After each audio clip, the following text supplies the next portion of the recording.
고난주간 아침 묵상. 이 아침에 예루살렘에 계신 주님을 기억합니다. 주님 지신 십자가의 의미를 깨달아 그 은혜 안에 살기를 소망합니다. 기도합시다.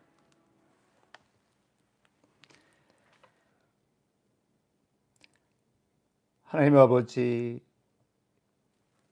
그 외아들 예수께서는 종의 모습을 취하여 십자가에 죽기까지 순종하셨나이다. 우리가 기도하오니 우리 모두 그리스도 예수의 마음을 깨달아 그 크신 겸손을 본받게 하시고 마침내 부활의 영광도 누리게 하소서. 주 예수 그리스도 이름으로 기도드립니다. 아멘. 찬양입니다. 기억하라.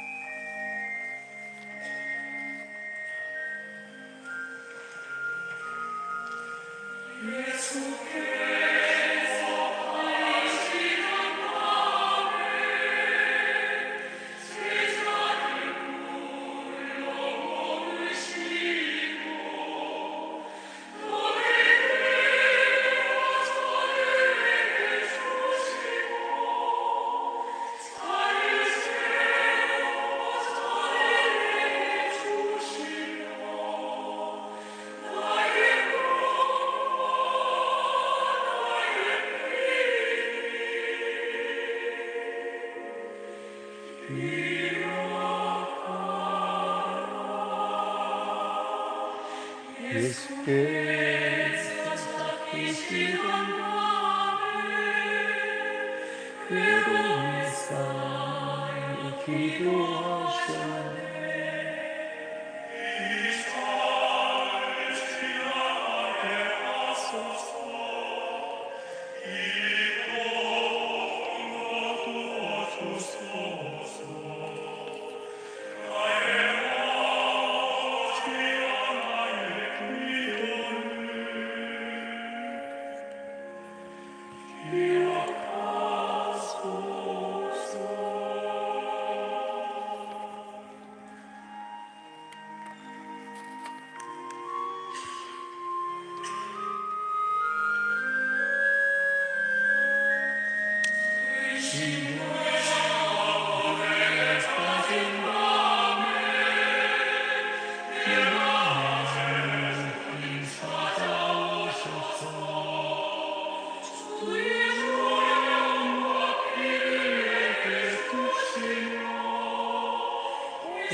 오늘의 말씀입니다. 오늘의 말씀은 마가복음 12장 1절부터 12절 말씀입니다. 예수께서 비유로 그들에게 말씀하시되 한 사람이 포도원을 만들어 산 울타리로 두르고 집자는 틀을 만들고 망대를 지어서 농부들에게 새로 주고 타국에 갔더니 때가 이름에 농부들에게 포도원 소출 얼마를 받으려고 한 종을 보내니 그들이 종을 잡아 심히 때리고 거저 보내었거늘 다시 다른 종을 보내니 그의 머리에 상처를 내고 능욕하였거늘 또 다른 종을 보내니 그들이 그를 죽이고 또 그 외에 많은 종들도 더러는 때리고 더러는 죽인지라. 이제 한 사람이 남았으니 곧 그가 사랑하는 아들이라. 최후로 이를 보내며 이르되 내 아들은 존대하리라 하였더니 그 농부들이 서로 말하되 이는 상속자니 자 죽이자. 그러면 그 유산이 우리 것이 되리라 하고 이에 잡아 죽여 포도원 밖에 내던졌느니라. 포도원 주인이 어떻게 하겠느냐? 와서 그 농부들을 진멸하고 포도원을 다른 사람들에게 주리라.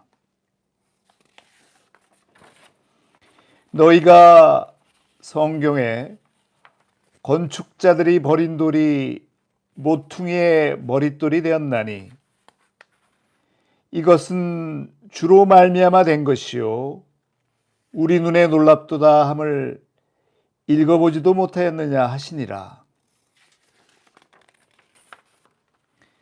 그들이 예수의 이 비유가 자기들을 가리켜 말씀하심인 줄 알고 잡고자 하되 무리를 두려워하여 예수를 두고 가니라.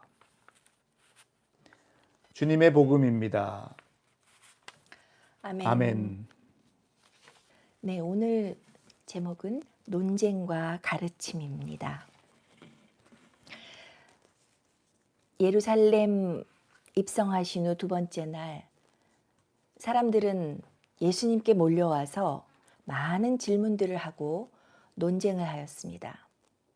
대개는 예수님의 말씀을 듣고 따르기 위해서가 아니라 그간 예수께서 행하신 그 놀라운 일들을 보고 두려워서 예수님의 답변을 빌미로 모함하고 잡으려는 것이었습니다.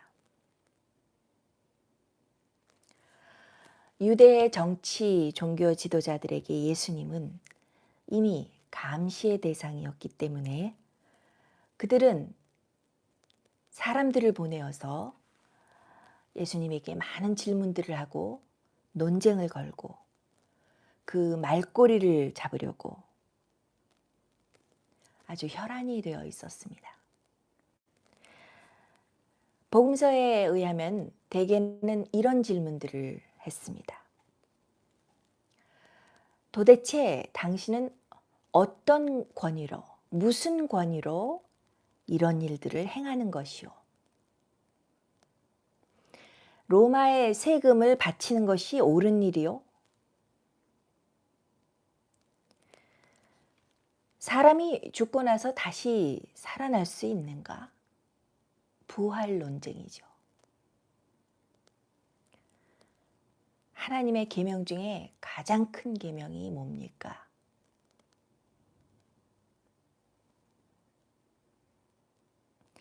예수님은 이들의 질문에 대해서 답변도 하시고 가르치시기도 하시고 때로는 격한 논쟁을 벌이셨습니다. 그 가운데서 지혜를 펼치셨습니다. 그리고 그렇게 사람들의 공격이 극에 달하자 십자가를 지실 때가 가까워졌음을 아셨습니다. 그러면서 많은 비유들을 통해서 하나님 나라의 비밀들을 말씀해 주셨습니다. 그 중에는 특히 포도원에 관한 그런 비유가 많았는데 그것은 구약에서 포도원이 이스라엘을 상징하기 때문이었습니다. 이사야는 이스라엘을 하나님의 포도원으로 비유하고 있는데 극상품 포도가 아닌 들포도를 맺었다고 경고하고 있었습니다. 이사야 5장입니다. 나는 내가 사랑하는 자를 위하여 노래하되 내가 사랑하는 자의 포도원을 노래하리라. 내가 사랑하는 자에게 포도원이 있으며 심히 기름진 사내로다. 땅을 파서 돌을 제하고 극상품 포도나무를 심었도다. 그 중에 망대를 세웠고 또 그 안에 술틀을 팠도다. 좋은 포도 맺기를 바랐더니 들포도를 맺었도다. 하나님의 슬픈 노래입니다. 이스라엘의 포도원 주인들은 이렇게 포도원을 잘 가꾸어 놓고 세를 주고 멀리 떠나 있는 경우가 흔했다고 합니다. 포도원을 맡은 자들에게 세를 받으러 오는데 수확한 열매로 받는 경우도 많았다고 합니다. 극상품 포도를 얻으려고 기대했겠죠. 이사야의 예언은 좋은 포도원을 지어놓고 그런 열매를 거두기 원했던 주인처럼 하나님이 이스라엘로부터 공의와 정의를 바랬지만 들포도 같은 포악함을 보셨다고 말합니다. 예수께서 포도원에 대한 비유를 하실 때마다 이스라엘 사람들이 얼마나 찔렸는지 상상이 갑니다. 포도원에 대한 비유는 참 많이 나옵니다. 그럴 때마다 이스라엘 사람들은 큰 도전과 위협과 경고를 받았습니다. 오늘 우리처럼 말이죠. 포도원의 비유 중에서 특히 오늘 본문 마가복음 12장은 마태복음 21장, 누가복음 20장에 모두 자세히 기록되어 있습니다. 복음서 3군데에 모두 기록되어 있는 그런 내용들은 참 중요한 내용이고 조금씩 다른 기록이지만 정말 많은 교훈들을 우리에게 주고 있는 그런 비유입니다. 포도원 주인이 포도원을 아름답게 잘 만들어서 울타리도 두르고 포도주 즙을 짤 수 있는 그 틀도 만들고 또 야생동물들이 와서 망치지 않도록 여러 가지 그런 장치를 하고 뭐 울타리를 만든다든지 망대까지 지어놓고 세를 준 다음에 타국에 갑니다. 포도 열매가 맺힐 즈음에 세를 받으려고 종을 보내서 열매를 가져오라고 합니다.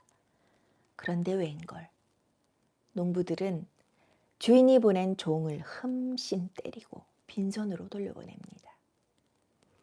주인은 다시 다른 종을 보냈지만 그들은 그를 죽이고 그 외에 또 다른 종들도 때리거나 죽였습니다. 마지막으로 그들에게 아들을 보내면서 주인은 마지막 기대를 걸어봅니다. 설마 내 아들은 대우하겠지. 그런데 농부들은 작당을 하여 미리 모의합니다. 이번에는 상속자가 온다니 죽이자. 그러면 우리가 그 유산을 다 차지할 수 있을 거야. 그래서 그들은 아들까지 죽이고 그를 포도원 밖에 내던졌습니다. 여기서 주인은 하나님이시고 농부들은 하나님이 이스라엘에 보내셨던 그 예언자들을 때리거나 죽였죠. 당시에 이 말씀을 듣던 사람들 중에 이걸 모르는 사람은 아무도 없었을 것입니다. 그들이 아주 잘 알고 있던 포도원에 관한 이야기였기 때문이죠. 그들은 예언자를 통해서 이런 경고를 받을 때마다 마음이 찔렸습니다. 그러나 마음만 찔렸고 그 말씀을 피하거나 그 말씀을 전해주는 예언자들을 핍박했습니다. 그런데 지금 예수님께서 하시는 이 비유는 피하기가 어려웠습니다. 종과 아들을 분명히 구분하고 있었기 때문이죠. 예수님은 아들이십니다. 하나님의 아들. 당시 유대 종교 지도자들에게는 엄청난 도전이었죠. 예수님이 하나님의 아들이시라면 이스라엘에 하나님의 아들이 왔고 그것은 하나님의 마지막 경고였기 때문입니다. 마지막 경고는 이것이었죠. 포도원 주인이 어떻게 하겠느냐? 와서 그 농부들을 진멸하고 포도원을 다른 사람들에게 주리라. 이스라엘로부터 이 포도원을 빼앗아 다른 사람들이 농사를 짓도록 이 포도원을 주시겠다는 말씀입니다. 포도원 주인이 왔습니다. 아들이 온 것은 포도원 주인이 온 것입니다. 이제 제때의 열매를 바칠 만한 다른 농부들에게 포도원을 넘길 때가 되었습니다. 이전에 옛 이스라엘에게 주셨던 그 지위는 상실되고 새 이스라엘을 세우실 시간이 되었습니다. 새로운 시대가 도래한 것이죠. 하나님 앞에 제때의 열매를 바칠 만한 그런 다른 농부들은 새 예루살렘입니다. 교회는 포도원 농부들처럼 하나님 나라의 열매를 맺어서 하나님께 바치는 그런 새 이스라엘입니다.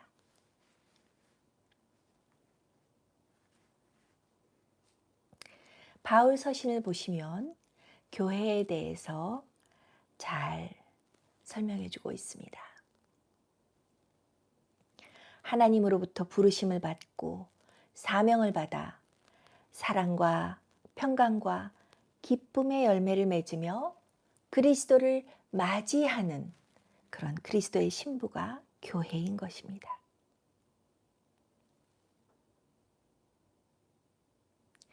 그런데 우리가 주의할 것은 옛 이스라엘과 새 이스라엘은 반드시 지리적인 개념도 아니고 또한 시간적인 개념도 아닙니다.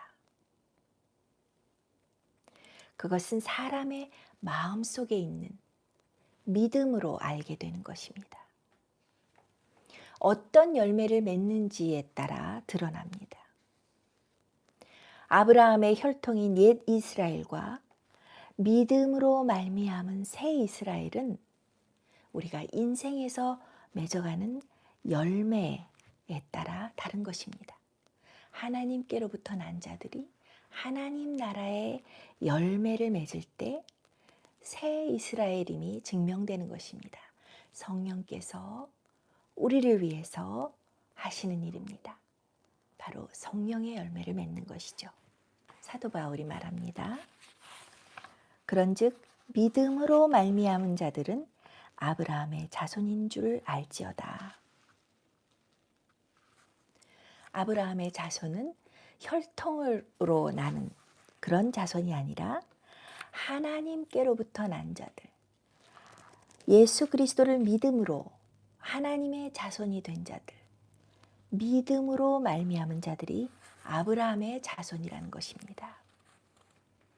구약 이스라엘을 부르시고 약속을 주시며 일을 맡기셨던 하나님은 신약에 예수 그리스도 안에서 그의 몸된 교회를 부르시고 영광스러운 약속을 주시며 사명을 주십니다.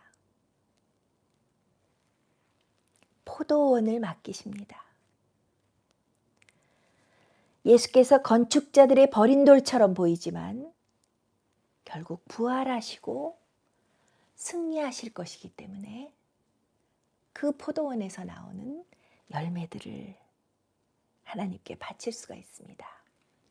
건축자들의 버린 돌이 모퉁이의 머릿돌이 되었나니 이것은 주로 말미암아 된 것이요 우리 눈에 놀랍도다. 이 말씀은 이스라엘 사람들에게 아주 잘 알려진 말씀이었죠. 이 말씀을 마가가 다시 인용하면서 예수 그리스도께서 건축자들의 버린 돌처럼 버려졌지만 성전에 모퉁이 돌이 되실 것임을 말하고 있습니다.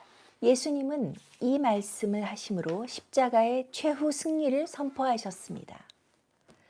건축자들의 버린 돌처럼 십자가를 지시고 죽으셨지만 새로운 성전을 다시 세우시는 모퉁이 돌이 되셨습니다. 예수님의 십자가의 길은 진리를 따르는 사람들이 따라야 하는 길입니다. 그 길은 승리의 길이고 반드시 부활로 증명됩니다. 이것이 우리의 믿음입니다.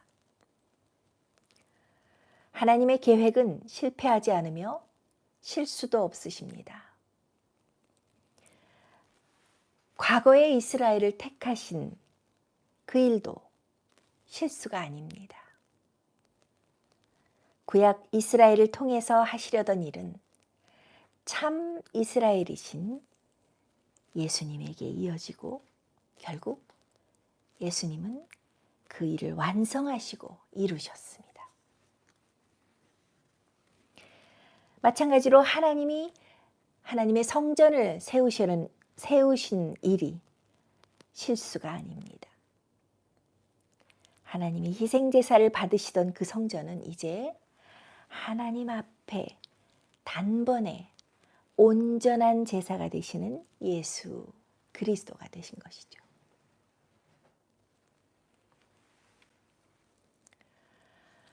예수께서 하신 논쟁과 가르침은 모두 당신을 통해서 하나님께로 가는 길을 보여주십니다.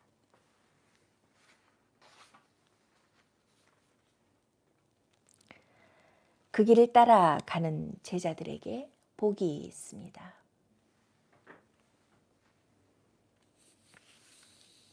할렐루야. 기도하시겠습니다. 주 예수 그리스도 사랑의 주님, 우리를 찾아오시니 감사합니다. 우리에게 말씀하시니 감사합니다. 논쟁하시고 가르치시니 감사합니다. 경고하시니 감사합니다. 이 모든 것이 우리로 하여금 당신을 통하여 하나님께로 나아가는 길을 보여주시는 것임을 감사합니다. 주님의 십자가 여정을 동행하며 부활까지 끝까지 보기 원합니다. 십자가가 끝이라고 말하는 세상의 거짓말에 속지 않겠습니다.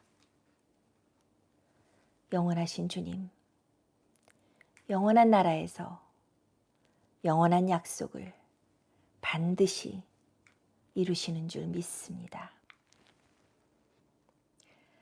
주 예수 그리스도의 이름으로 기도합니다. 아멘.